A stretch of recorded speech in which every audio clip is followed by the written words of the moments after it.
बात करते हैं आज के मुख्य समाचार में देश भर की तमाम बड़ी खबरों पर नजर डालते हैं। देखिए दोस्तों, एक तो आज के दिन को हमारे देश में शहीद दिवस के रूप में मनाया जाता है क्योंकि आज ही के दिन राजगुरु और सुखदेव के साथ फांसी पर चढ़े थे भगत सिंह। हालांकि उनको फांसी कल 24 तारीख को होनी थी, लेकिन अंग्रेजों ने डर के चलते तय तारीख से एक दिन पहले ही उन्हें फांसी दे दी थी 1931 में। आज ही के दिन ये देश के 3 क्रांतिकारी वीर भारत माँ के लिए शहीद हुए थे। यही वजह कि आज के दिन शहीद दिवस मनाया जाता है और इस मौके पर भारत माँ के वीर सपूतों को नमन। और आज शहीद दिवस के मौके पर माई भारत राष्ट्रव्यापी शहीद दिवस पद यात्रा 2026 का भी आयोजन करेगा। और आज के दिन को अंतर्राष्ट्रीय मौसम विज्ञान दिवस के रूप में भी मनाते हैं। चलिए आगे बढ़ते हैं अपन खबरों में। सबसे पहली खबर देखिए, एलपीजी किल्लत के बीच सरकार ने एक बड़ा फैसला लिया है। अब राहत मिलेगी। राज्यों के लिए एलपीजी का टोटल कोटा बढ़ाकर 50% कर दिया है और जो प्रवासी मजदूर हैं दूसरे राज्यों में रहते हैं उन्हें भी 5 किलो का छोटा एलपीजी सिलेंडर दिया जाएगा। केंद्र के नरेंद्र मोदी सरकार की तरफ से यह बड़ा ऐलान किया गया है। एलपीजी संकट के बीच आज राज्यों को 23 मार्च से ही 20% ज्यादा गैस मिलेगी। तो इस 20% के बाद राज्यों को मिलने वाली कुल सप्लाई जो है वो संकट के पहले के स्तर के 50% तक पहुंच जाएगी। ऐसा इसके अलावा केंद्र सरकार ने कहा कि ढाबों और होटलों को प्राथमिकता दी जाए और प्रवासी मजदूरों को 5-5 किलो के सिलेंडर दिए जाए। तो होटल रेस्टोरेंट चलाने वाले व्यवसायी कारोबारियों के लिए भी एक गुड न्यूज है। सरकार ने कॉमर्शियल एलपीजी का आवंटन बढ़ाकर 50% कर दिया है और इसको लेकर सभी गैस कंपनियों को निर्देश भी जारी कर दिया है। HP, Indian oil, Bharat gas वगैरह, ये देख सकते हैं आप, केंद्र सरकार द्वारा जारी लेटर भी है। तो आज 23 मार्च से ये राहत मिलेगी। इसके अलावा आज के कुछ और बड़े इवेंट देखिए आप। आज से ही बदल जाएंगे हवाई टिकट के नियम भी। सरकार खत्म कर रही है घरेलू किराए की कैप। तो अब एयरलाइंस कंपनियां मनमाना किराया वसूल पाएगी। आज 23 मार्च के बाद ये लिमिट पाबंदियां हट जाएगी। घरेलू फ्लाइट्स पर अब एयरलाइंस कंपनियां किराया बढ़ा पाएगी। सरकार ने इस पर लगी रोक हटा दी है। अभी कुछ महीने पहले आपको पता होगा इंडिगो संकट आया था। इस दरमियान 18,000 रुपए की अधिकतम लिमिट तय की थी केंद्र सरकार ने और ये लिमिट अलग अलग किलोमीटर के अकॉर्डिंग अलग अलग थी। तो इतने दिन तक एयरलाइंस कंपनियां इस लिमिट से ज्यादा किराया नहीं ले पाती थी सरकार के मौजूदा नियम के मुताबिक, लेकिन अब ये नियम की डेडलाइन जो है आज से ही खत्म होने जा रही है। तो जाहिर सी बात है एयरलाइंस कंपनियां अब तो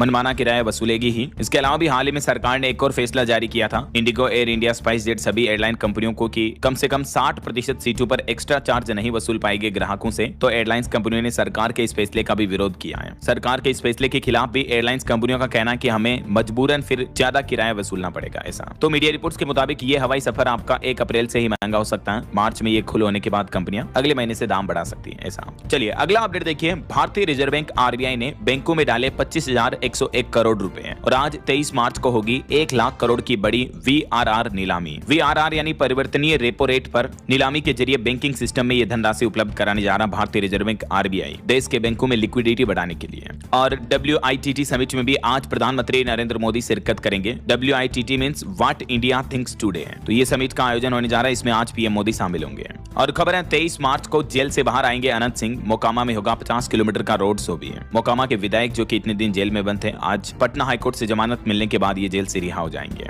और हरियाणा के फरीदाबाद में देखिए ओला उबर ड्राइवरों की जो हड़ताल चल रही है, सुरक्षा और कमाई को लेकर प्रदर्शन कर रहे हैं। सख्त केवाईसी नियमों की मांग है। तो 23 मार्च तक ये सेवाएं भी बंद रहेगी, ओला उबर कैब वगैरह की। और बिहार के मुख्यमंत्री नीतीश कुमार भी आज से 26 मार्च तक समृद्धि यात्रा का 5वां चरण आयोजित करेंगे और इस दरमियान वो बिहार के इन जिलों का दौरा करेंगे। और उत्तर प्रदेश के मुख्यमंत्री योगी आदित्यनाथ की अध्यक्षता में भी आज 23 मार्च को यूपी कैबिनेट की बैठक होने जा रही है। इस बैठक में सामाजिक पेंशन बढ़ाने को स्वीकृति मिल सकती है और भी टोटल 23 प्रस्तावों पर चर्चा होगी। मंत्रियों को चुनावी एजेंडा भी दिया जाएगा। तो देखते हैं यूपी कैबिनेट में आज क्या क्या फैसले लिए जाते हैं। मैं आपको दिन में अपडेट बता दूंगा अलग से। और खबर है उत्तराखंड की पुष्कर सिंह धामी सरकार के 4 साल पूरा होने के मौके पर भी 23 से 25 मार्च तक जन जन सरकार 4 साल बेमिसाल थीम पर कार्यक्रम आयोजित होंगे। उत्तराखंड के अलग अलग जिलों में आज विशेष कार्यक्रम भी होंगे। और वहीं दोस्तों मौसम विभाग की भी चेतावनी है। आज भी यूपी, बिहार समेत कुछ राज्यों में बारिश और तूफान का अलर्ट है। 85 किलोमीटर प्रति घंटा की रफ्तार से तेज हवाएं भी चल सकती हैं। आगे मैं आपको बताऊंगा और भी पूरे मौसम समाचार विस्तार से। और खबर है खनन मंत्रालय ने मेगा प्लान बनाया है। आज 23 मार्च से शुरू होगा खनिज नीलामी का 7वां चरण। 19 ब्लॉक पर नीलामी लगेगी।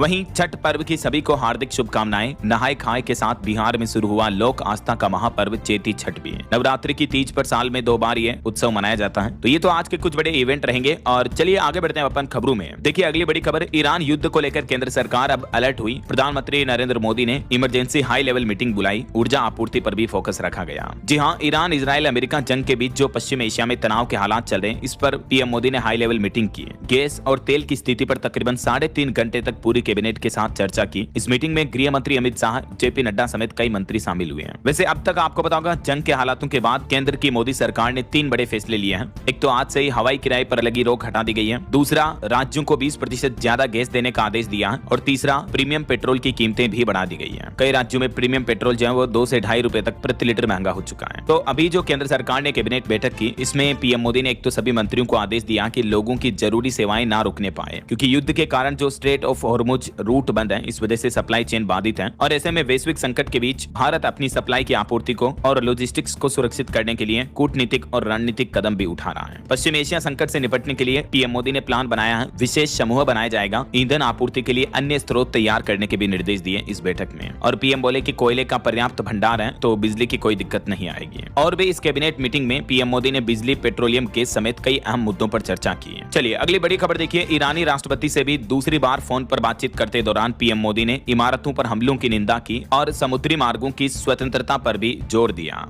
और इस बीच बड़ी खबर देखिए, अब इजराइल के प्रधानमंत्री बेंजामिन नेतन्याहू ने चेतावनी दी, कहा कि ईरान दुनिया के लिए बड़ा खतरा है। डिएगो गार्सिया हमले इस बात का सबूत हैं। अमेरिका और इजराइल मिलकर अब ईरान के परमाणु और मिसाइल कार्यक्रम को खत्म करने का प्लान बनाया है। इधर डोनाल्ड ट्रंप ने भी चेतावनी दी कि अगर 48 घंटे में हॉर्मुज स्ट्रेट नहीं खुला तो ईरान पर हमला और भयंकर होगा। तो ट्रंप की चेतावनी की वजह से शेयर बाजार में भी डर का माहौल है। आज भी भारतीय शेयर बाजार में गिरावट देखने को मिल सकती है, ये मार्केट एक्सपर्ट्स का अनुमान है। और इन हमलों के हालातों के बीच बीते दिन ईरान ने भी इजराइल पर जवाबी कार्रवाई में 4 मिसाइलें दागी, जिसमें 300 से ज्यादा लोग घायल हो गए। और ट्रंप ने अब ईरान को हॉर्मुज रूट खोलने के लिए 48 घंटे का अल्टीमेटम भी दिया है। तो ट्रंप की इस बात पर ईरान ने भी कहा कि अमेरिका ने अगर हमारे ऊर्जा संयंत्रों पर हमला किया तो हम हॉर्मुज रूट को पूरी तरह से बंद कर देंगे। ट्रंप की धमकी पर ईरान का यह जवाब देखने को मिला। वहीं ग्लोबल मीडिया में एक रिपोर्ट ये भी सामने आ रही है कि ईरान से सीज फायर वार्ता भी करना चाहते हैं ट्रंप। कहीं न कहीं देखा जाए तो इन जंग के हालातों में अब ट्रंप बैक फुट पर आ रहे हैं। लेकिन सीज फायर पर ईरान ने अपनी शर्त रखी, कहा कि पहले तो हमें जो नुकसान हुआ उसका मुआवजा दो, दूसरा आगे कभी हमला नहीं किया जाएगा, इसकी भी हमें गारंटी चाहिए। तो ईरान ने भी ये शर्तें रखी हैं सीज फायर के लिए। अब ये तो वक्त ही बताएगा कि ये सीज फायर आखिर कब तक होता है। और इस बीच मीडिया रिपोर्ट्स आ रही कि ईरान ने हीट ट्रैकिंग मिसाइल से अमेरिका के सबसे शक्तिशाली फाइटर जेट F-35 को भी गिरा दिया। यह दुनिया का सबसे एडवांस फाइटर जेट है, लेकिन अमेरिका ने ईरानी खतरे का अंदाजा नहीं लगाया और ईरान से जंग छेड़ दी। और वहीं इस बीच इजराइल के प्रधानमंत्री ने दुनिया भर के देशों से एक और अपील की कि ईरान के खिलाफ युद्ध में सभी देश शामिल हो। नेतन्याहू ने वर्ल्ड लीडर से ये अपील की है, जो कि इजराइल के पीएम है। और खबर आ रही कि हमारे भारत में भी ईरान इजराइल के बीच जारी तनाव के मद्देनजर जयपुर दुबई फ्लाइट 22 दिन से लगातार रद्द है। तो ये इंटरनेशनल माहौल चल रहा है। इस बीच देखिए अगली बड़ी खबर, एलपीजी गैस सिलेंडर की सप्लाई पर सरकार ने एक बार फिर से बयान जारी करते हुए कहा कि देश में एलपीजी की कोई कमी नहीं है, घबराने की जरूरत नहीं है, सप्लाई धीरे धीरे पूरी तरह से सामान्य हो रही है। सबसे बड़ा सवाल ये कि क्या टल जाएगा ये एलपीजी गैस सिलेंडर संकट। सरकार ने अब गैस वितरण कंपनियों को भी कुछ निर्देश दिए और कॉमर्शियल एलपीजी की सप्लाई भी बढ़ा दी गई है। कालाबाजारी रोकने पर भी सख्ती बढ़ती जा रही है। सरकार ने गैस कंपनियों को अपने दिए निर्देश में कहा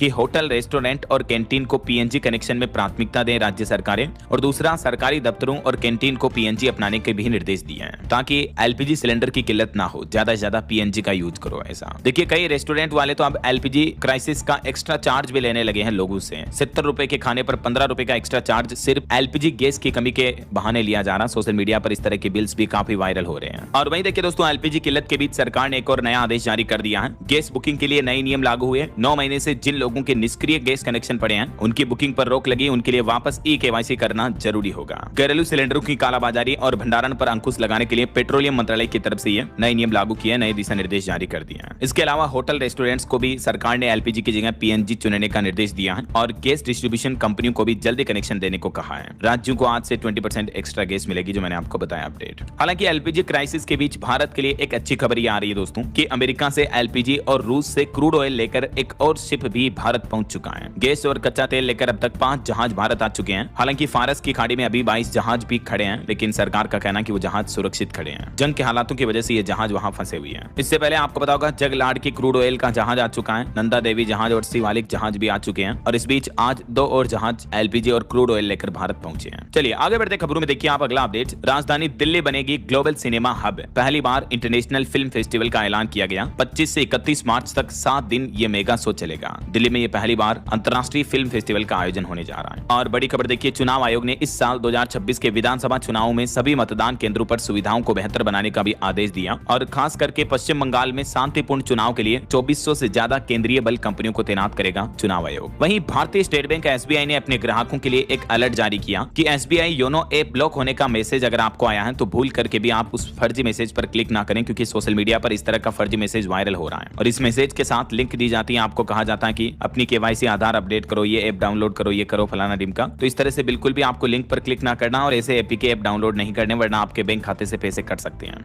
एसबीआई की तरफ से ये चेतावनी जारी की गई, ट्वीट करके देख सकते हैं आप। ये बिल्कुल फर्जी क्लेम है। अच्छा, टेक न्यूज से एक और खबर देखिए। एक्स यानी ट्विटर पर आया एआई समरीज फीचर। अब एक क्लिक में आपको किसी भी ट्वीट की लंबे आर्टिकल की समरी मिल जाएगी। एक्स ने कंटेंट को तेजी से समझने के लिए ये नया एआई फीचर पेश किया है। उसकी समरी देख करके साथ में उसको सुन भी पाएंगे आप। ऐसा चलिए, खबर है लद्दाख एक्टिविस्ट सोनम वांगचुक 6 महीने बाद अब लेह पहुंचे। वो जेल से रिहा होने के बाद हजारों लोगों ने उनका स्वागत किया, बोले कि उम्मीद के साथ आगे बढ़ रहे हैं। और देखिए, सुप्रीम कोर्ट के सीजीआई ने कहा कि एआई जुडिशरी को मजबूत करने में मदद करें, डेटा रिकॉर्ड संभालें, पेटेंट पहचाने, लेकिन फैसला सुनाने के काम में